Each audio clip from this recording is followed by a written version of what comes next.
Kia ora, greetings and hello folks. This little thing I want to put together here is a way of teaching physics or learning physics, both can be done, using the context of the work that arborists do. There's a lot of what are called qualitative physics. Many of the folk in the arborist world do physics without realizing it. And I thought I'd pull out some of the ideas that I've seen and come across, and sometimes even use myself in my backyard. So moving along here a little bit. We've got 5 key ideas from physics and engineering that arborists use without realizing it. It's a useful in for teachers to help kids. We've got Newton's first law, second law, plus the rotational version. And the third law, with a hidden danger that's killed some arborists. Shear force, or some folk call it shearing force. An engineering idea, but also an extension of Newton's first law. And again, that's killed some arborists. Bending moment. I'll get to that. An engineering idea that can either be an inconvenience or yet another death trap. There's a common theme here. It's a very dangerous business. So here's Newton's first law, and I've picked up this picture here from this website and referred to it. So what happens is, on the right-hand side of your picture, an arborist will make a notch, because what that does is it forms a straight line across the front of the tree where the tree is going to fall. In this case, the tree will fall to the viewer's right. And then the arborist brings in a chainsaw cut from behind, leaving behind a little bit of wood, very essential. And then the tree rolls to the right and across a hinge and comes down with some control over its direction.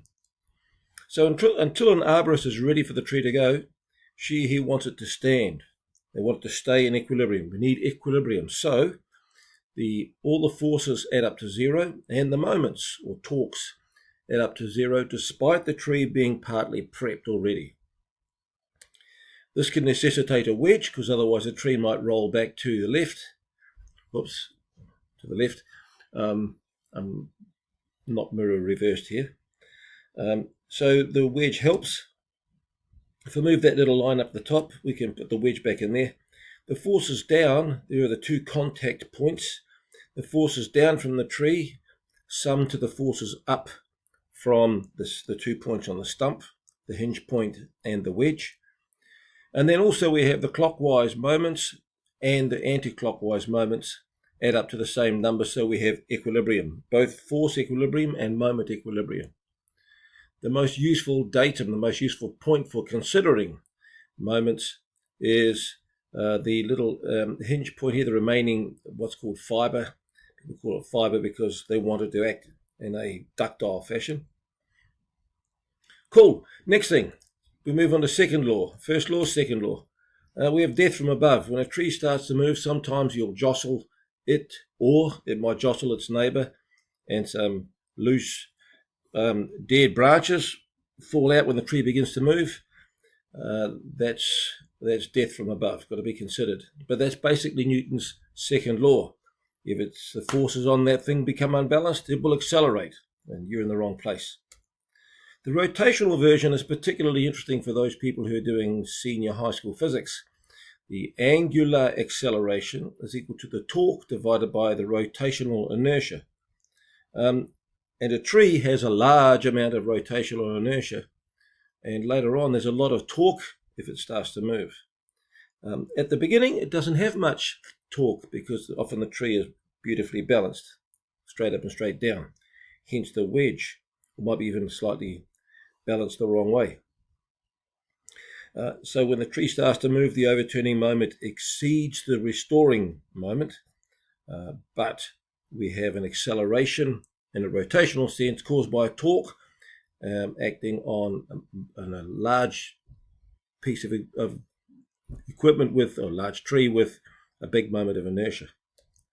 Moment increases during the fall because as the tree moves out, its centre of mass moves away, and so therefore its weight is acting at a larger lever arm. Newton's third law for arborists. Normally this is not a biggie. However, for arborists up a tree, what's called taking a top. If the tree can't fit into the ground, you have arborists climb up a tree and then bring it down little pieces. If you take a top, which is what they get, the very top, and then take a bit off there, Newton 3 can be a killer. Here's a picture showing what's going on there. The arborist is partway up the tree, and the arborist is made a notch and is felling the tree well up there. And that is something to consider. Here's a point of view from a different arborist. This is Reg Coates, and a little screenshot from his work. He's up 60 meters, and he's made a small cut, small top. He doesn't want to go any higher. As you can see, that's traffic down there being stopped. So he's certainly up a long way. The tree is very flexible, and when the tree begins to fall, it gains horizontal velocity, which necessitates an external force because it's accelerating. There's two forces because of Newton 3. The top gets pushed in the direction it needs to move, and the top of the tree, the top pushes back on the trunk.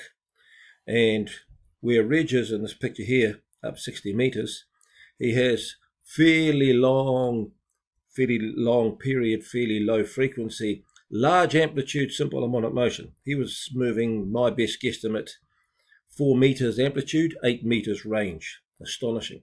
However, if an arborist is lower down, where there is less mass and more stiffness, the frequency can rise up, the period can drop down, and the arborist can be jutted around, and some have been knocked unconscious as they've been flicked off a tree and come back and hit it again. There's a common theme coming through this. So simple harmonic motion can result. There's a lot in this. Now, moving on to the last bit, I think, the shearing force for arborists. We have got, well, this is the second to last, we've got a tree about to be brought down, and often an external force is applied, and what the person will do is give it a push with an arrow, could be a rope or an excavator, preferably higher than that, but I can't fit it in the picture. As well as the moment that it exerts, the torque it will apply, which will undo that existing situation. It also causes a shearing force, a shear force across the hinge, engineering terminology. And so we have to have the stump pushing back, and the combination of the two means that the stump is it's possible for the tree to march off the stump, and instead of the tree rotating, the bottom moves forward and then comes back. And that's killed a few excavator operators. It's a very dangerous business. This learning might help somebody make it out from a situation they might not otherwise. Bending moment for arborists. One aspect of this is very prevalent but less deadly, and that is chainsaw cuts when you're what's called bucking. You have a horizontal log and you're cutting it into pieces. Chainsaw cuts must be finished on the tension side of the log. Bending moment, internal torques will create a bending moment, which will have a tension side and a compression side, and the chainsaw cuts must be finished on the tension side, because otherwise, if they come in the compression side, the log will move and bite the saw and jam it. This fella here, firewood at the furnace, he's got his friend to drive a digger, pick it up, and he's knocking bits off the end. He's coming down from above, and that's kind of cool, because as he goes through, the top's in tension and the cut will open. If he came from the bottom, it would jam shut. This case here, this other picture here from Chainsaw Larry, this shows that if the log is suspended at either end and you want to cut it in half, you come in from the bottom, because the bottom is in tension and it will open up. And I hope you found that a little bit useful.